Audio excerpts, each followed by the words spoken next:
Friends, welcome back to my channel Red Ray Classes. आज हम लोग कैपिटल गेन्स के बारे में शुरू करेंगे और इसका ये इंट्रोडक्शन पोर्शन है। तो कैपिटल गेन्स को शुरुआत करने से पहले हमें दो चीज़ें बहुत ज़रूरी है जो जानने चाहिए। वो है कैपिटल एसेट्स किसे कहते हैं और ट्रांसफ़र किसे कहते हैं। ये दो इम्पॉर्टेंट चीज़ है, कंसेप्ट है जो हमें जानने ज़रूरी हैं कैपिटल गेंस के लेविएबिलिटी के लिए। तो ट्रांसफ़र को हम लोग बाद में जानेंगे। पहले आज हम लोग का जो मेन टॉपिक होगा वो होगा कि कैपिटल एसेट किसे कहते हैं। तो इसका डेफिनीशन सेक्शन 214 में दे रखा हुआ है। तो पहला सेक्शन 214 में ये कहता है कि किसी भी प्रकार का प्रॉपर्टी हो, अगर वो held by the assessee, held by the assessee, और वो प्रॉपर्टी या तो बिज़नेस से कनेक्टेड होंगे या बिज़नेस से कनेक्टेड नहीं होंगे। अगर हम बिज़नेस का बात कर रहे हैं तो इसमें बिज़नेस के साथ साथ प्रोफेशन भी कवर्ड होते हैं। ठीक है, तो आज हम लोग बस ये जानेंगे कि कैपिटल एसेट में कौन कौन सा पोर्शन कवर्ड है, कौन सा पोर्शन एक्सक्लूड हो जाता है, वो हम लोग नेक्स्ट वीडियो में जानेंगे। तो पहला ये हम लोग जाने कि कैपिटल एसेट में कौन कौन सा एसेट कवर्ड है। इसको लेकर के पहला पॉइंट देखें, वो ये कहता है कि किसी भी प्रकार का प्रॉपर्टी हो वो एसएससी के द्वारा हेल्ड किया गया है और वो बिज़नेस से कनेक्टेड है, ठीक है, या फिर बिज़नेस से कनेक्टेड नहीं है। इसमें ये ब्रॉड कवरेज हो जाता है, ये ब्रॉड कवरेज कर लेता है हर एसेट का। उसके बाद हम लोग एक्सक्लूजन पोर्शन देखेंगे जो कि नेक्स्ट वीडियो में मैं डाल दूंगा। फिलहाल अभी कौन कौन सा पोर्शन कवर्ड होता है वो हम लोग देखते हैं। तो कैपिटल एसेट का पहला जो है वो ये बोलता है कि प्रॉपर्टी ऑफ एनी काइंड, इसमें अगर वो प्रॉपर्टी एसएससी के द्वारा हेल्ड किया हुआ है और वो या तो बिज़नेस से कनेक्टेड हो भी सकता है या बिज़नेस से कनेक्टेड नहीं हो सकता है, ठीक है। तो इसमें प्रोफेशन भी कवर्ड है, मतलब कोई भी प्रॉपर्टी हो, किसी भी प्रकार के प्रॉपर्टी हो जो एसएससी के द्वारा हेल्ड किया हुआ है, ठीक है, और वो प्रॉपर्टी बिजनेस से कनेक्टेड बिजनेस या बिजनेस प्रोफेशन से कनेक्टेड हो भी सकता है या नहीं हो सकता है। दूसरा, सिक्योरिटीज़ जो कि फिनेंशियल इंस्टीट्यूशनल इन्वेस्टर्स के द्वारा इन्वेस्ट किया हुआ हो, इन्वेस्ट किया गया हो एज पर सेबी गाइडलाइंस, ठीक है। मतलब अगर securities financial institutional investors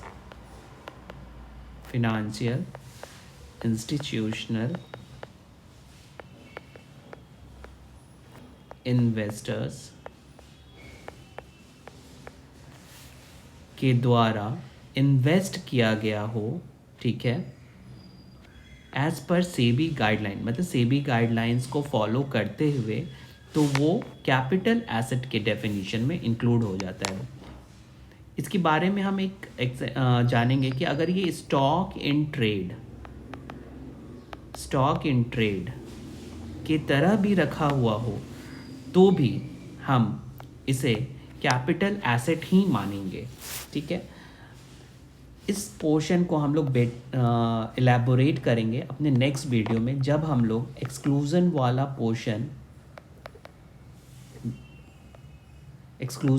portion हम लोग उसको प्रॉपरली पढ़ेंगे। फ़िलहाल हम लोग ये जान लेते हैं कि कैपिटल एसेट के डेफिनेशन में किसी भी प्रकार का प्रॉपर्टी कवर्ड होगा अगर वो कनेक्ट हो बिजनेस से या नहीं भी कनेक्टेड हो बिजनेस से, उसमें प्रोफेशन भी कवर्ड होता है। दूसरा, अगर सिक्योरिटी हेल्ड किया हुआ है, ठीक है, फिनेंशियल इंस्टीट्यूशनल इन्वेस्टर्स के द्वारा एज पर सेबी गाइडलाइंस, तो वो भी कैपिटल एसेट के डेफिनेशन में कवर्ड होता है।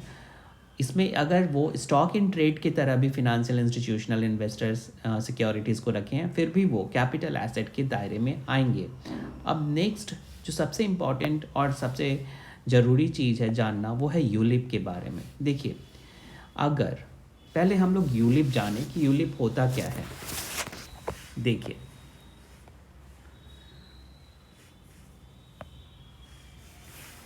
यूलिप यूलिप का फुल फॉर्म जो होता है वो है यूनिट लिंक इंश्योरेंस पॉलिसी। तो यूलिप होता क्या है? तो अगर बेसिकली एक रफ आइडिया के हम बात करें तो एक ऐसा इंश्योरेंस प्लान होता है जो ऑफर करता है डुअल बेनिफिट। किस चीज़ का डुअल बेनिफिट? इन्वेस्टमेंट का।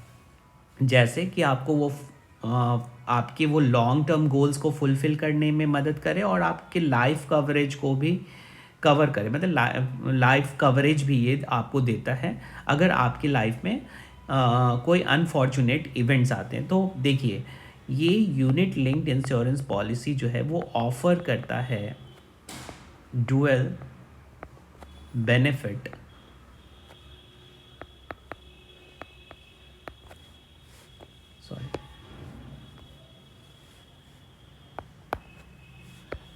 सॉरी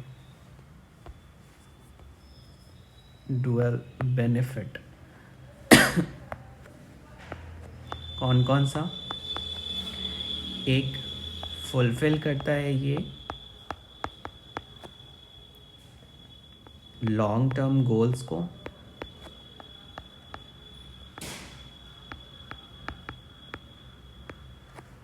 और दूसरा ये लाइफ कवरेज देता है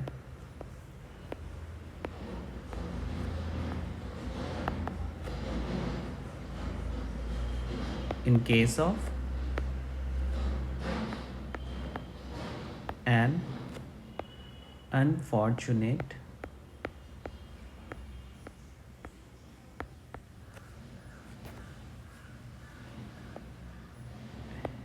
happenings। ठीक है, ये लाइफ कवरेज भी दिया। तो यूनिट लिंक इंश्योरेंस पॉलिसी का अब बेसिक फंडा हम लोग जान गए। अब इसके बारे में हम लोग जानते हैं कि ये कब कैपिटल एसेट होगा और कब कैपिटल एसेट नहीं होगा। तो देखिए, कोई भी यूलिप अगर इशू हुआ है ऑन और आफ्टर 1 फरवरी 2021, तो वो कैपिटल एसेट के डेफिनेशन में कवर्ड है। ठीक है, लेकिन एक कंडीशन है कि इस यूलिप पे एग्जेम्पशन जो है, exemption of section 10(10)(d) applicable नहीं होना चाहिए। मतलब exemption of section 10(10)(d) applicable इसमें नहीं होना चाहिए। अगर किसी भी यूलिप पे सेक्शन 10(10)(d) का एग्जेम्पशन अप्लाई होता है तो वो कैपिटल एसेट के दायरे में नहीं आएंगे। तो 10(10)(d) किस पे एप्लीकेबल होता है उसके लिए हम लोग अब देखेंगे। पहला, कि अगर किसी भी यूलिप का प्रीमियम पेएबल वो एक्सीड करे 2.5 लाख से, ठीक है, for any previous year during the term of insurance, उस पर 10(10)(d) अप्लाई नहीं होता है, तो फिर वो कैपिटल एसेट के दायरे में चला आएगा। दूसरा, अगर इन एग्रीगेट अगर उसका प्रीमियम एक्सीड हो जाता है 2.5 लाख से, ठीक है, तो और वो इशू हुआ हो ऑन और आफ्टर 1 फरवरी 2021 से, तो उस पर सेक्शन 10(10)D एप्लीकेबल नहीं होगा और वो कैपिटल एसेट के दायरे में चला आएगा। तो हम लोग बेसिकली आज ये जाने कि कैपिटल एसेट का जो डेफिनीशन है वो उसमें कौन कौन से एसेट कवर्ड है। नेक्स्ट वीडियो जो मैं डालूँगा उसमें इसका एक्सेप्शन पोर्शन होगा और तब हम लोग ये जानेंगे कि कौन से कैपिटल एसेट नहीं होते हैं, ठीक है। फ़िलहाल आज का वीडियो बस इसी के लिए है ताकि मैं आपको बेसिक बता पाऊँ कि कौन कौन से एसेट कैपिटल एसेट होते हैं। होप मेरा एफ़र्ट आपको अच्छा लगा होगा और अगर कोई सजेशन या मेरे स्कोप ऑफ इम्प्रूवमेंट का होगा प्लीज़ कमेंट बॉक्स में कमेंट ज़रूर कीजिएगा। मेरा चैनल सब्सक्राइब कर लीजिए और बेल आइकन ज़रूर दबा लीजिए ताकि फ्यूचर में आपको ऐसी वीडियो मिलते रहे। Thank you.